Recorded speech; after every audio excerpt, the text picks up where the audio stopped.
আসসালামু আলাইকুম। আপনাদের সবাইকে স্বাগতম জানাচ্ছি বিবিসি বাংলার আন্তর্জাতিক সংবাদে। আপনাদের সঙ্গে আছি আমি রিম। প্রথমে সংবাদ শিরোনাম। একাই ইরানে হামলা করতে চায় ইসরায়েল। লেবাননে ভবন ধসে ১৪ জন নিহত।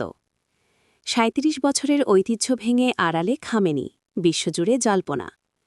ফিলিস্তিনিদের ভাগ্য এখন ইসরায়েলি অনুমতির হাতে। দর্শক, এতক্ষণ শুনছিলেন সংবাদ শিরোনাম, এখন বিস্তারিত। আপনি যদি ইহুদিদের ধ্বংস চান, তাহলে ভিডিওতে লাইক করে চ্যানেলটি অবশ্যই সাবস্ক্রাইব করে আমাদের পাশে থাকবেন। এখন বিস্তারিত। একাই ইরানে হামলা করতে চায় ইসরায়েল। ইরানের সঙ্গে যুক্তরাষ্ট্রের উত্তেজনা তুঙ্গে। ইসলামী প্রজাতন্ত্রের ভূমিতে হামলা করার জন্য আরব সাগরে যুদ্ধবিমানবাহী রণতরী আব্রাহাম লিঙ্কন এবং বেশ কয়েকটি ডেস্ট্রয়ার মোতায়েন করেছে মার্কিন প্রেসিডেন্ট ডোনাল্ড ট্রাম্পের প্রশাসন। যে কোনো মুহূর্তে হামলা হতে পারে বলে আশঙ্কা রয়ে গেছে। এরই মধ্যে উত্তেজনা কমাতে গত শুক্রবার ওমানের রাজধানী মাস্কটে উভয় পক্ষ পরোক্ষ আলোচনায় বসেছিল। যদিও সেই বৈঠকের ফলাফল নিয়ে আশাবাদী হতে পারেনি ওয়াশিংটন। এই কারণে আলোচনা শেষ করেই ইরানের তেল পরিবহন ব্যবস্থার ওপর নিষেধাজ্ঞা আরোপ করেছে এবং সম্ভাব্য হামলা এড়াতে পরমাণু কর্মসূচি বন্ধ, দূরপাল্লার ক্ষেপণাস্ত্র উন্নয়ন কর্মসূচি পরিত্যাগসহ কয়েকটি শর্ত দিয়েছেন ট্রাম্প। তবে এসবের তোয়াক্কা করছে না তেহরান। দেশটি বরাবরই বলে আসছে যে তারা আলোচনার দরজা খোলা রেখেছে, একই সঙ্গে যুদ্ধের জন্য সবসময় প্রস্তুত। হিউশিয়ারি দিয়ে ইরানের পররাষ্ট্রমন্ত্রী আব্বাস আরাকচি সম্প্রতি বলেন, দেশটির সেনাবাহিনী ট্রিগারে আঙুল দিয়ে রেখেছে, হুকুম পেলেই যে কোনো আগ্রাসনে সমুচিত জবাব দেবে।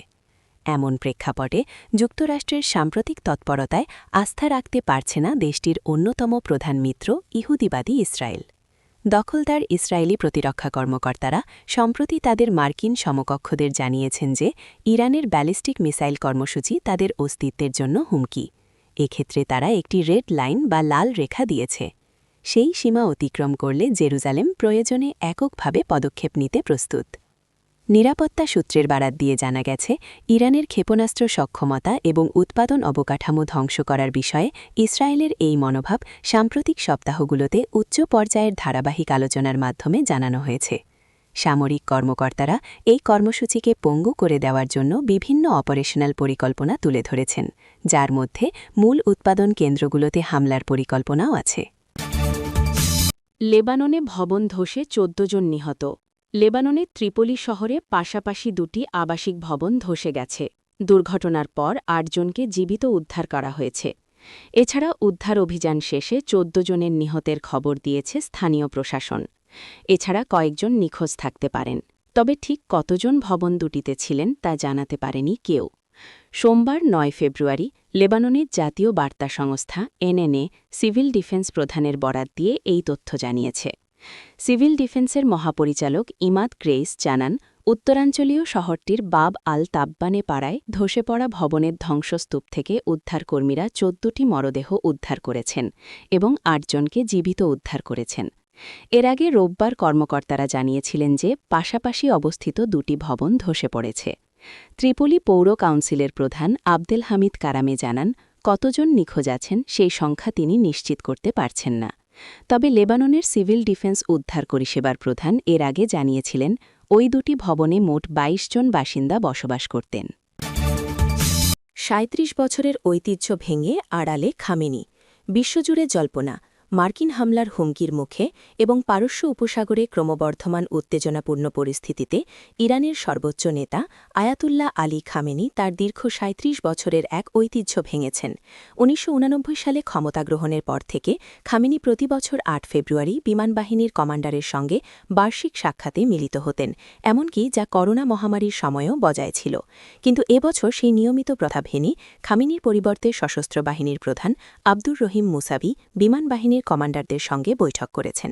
এই অনুপস্থিতিকে ঘিরে আন্তর্জাতিক মহলে ব্যাপক জল্পনা শুরু হয়েছে যে মার্কিন সামরিক হুমকির মুখে খামেনি হয়তো সরাসরি জনসম্মুখে আসা এড়িয়ে চলছেন অথবা জাতীয় নিরাপত্তার কোনো অতি গুরুত্বপূর্ণ বিষয়ে গভীরভাবে ব্যস্ত রয়েছেন।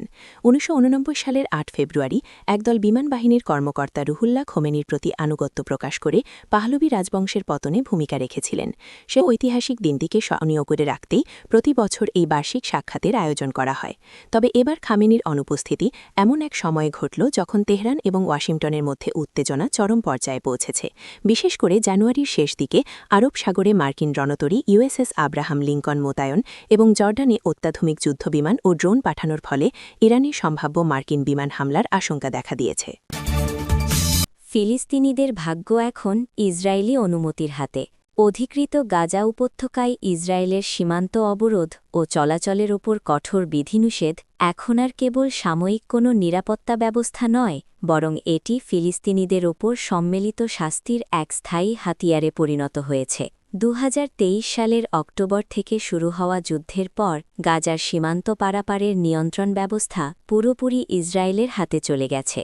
এর ফলে গাজাবাসীর জীবনঢাল, খাদ্য সম্বর্হ এবং জরুরি চিকিৎসা সেবা প্রাপ্তির মতো মৌলিক অধিকারগুলো এখন পুরোপুরি ইসরায়েলি অনুমতির উপর নির্ভরশীল। বিশেষ করে 2024 সালের মে মাসে রাফা সীমান্ত পারাপারের ফিলিস্তিনি অংশের নিয়ন্ত্রণ ইসরায়েল নেওয়ার পর থেকে পরিস্থিতি ভয়াবহ রূপ নিয়েছে। দীর্ঘকাল ধরে গাজার বহির্বিশ্বের সঙ্গে সংযোগের একমাত্র পথ হিসেবে পরিচিত এই সীমান্তটি বন্ধ করে দেওয়ায় মানবিক সহায়তার ট্রাকগুলো আটকা পড়ে আছে এবং নষ্ট হচ্ছে টন টন খাদ্য সামগ্রী। বর্তমানে মুমূর্ষু রোগী, শিক্ষার্থী বা যুদ্ধাহতদের গাজা ত্যাগের বিষয়টি একটি অত্যন্ত জটিল ও ধীরগতির প্রক্রিয়ায় পরিণত হয়েছে। বিশ্ব স্বাস্থ্য সংস্থার তথ্যমতে বর্তমানে গাজায় 18,500-রও বেশি রোগী জরুরি ভিত্তিতে বিদেশে চিকিৎসার অপেক্ষায় থাকলেও মাত্র অল্প কয়েকজনকে সীমান্ত পার হওয়ার অনুমতি দেওয়া হচ্ছে।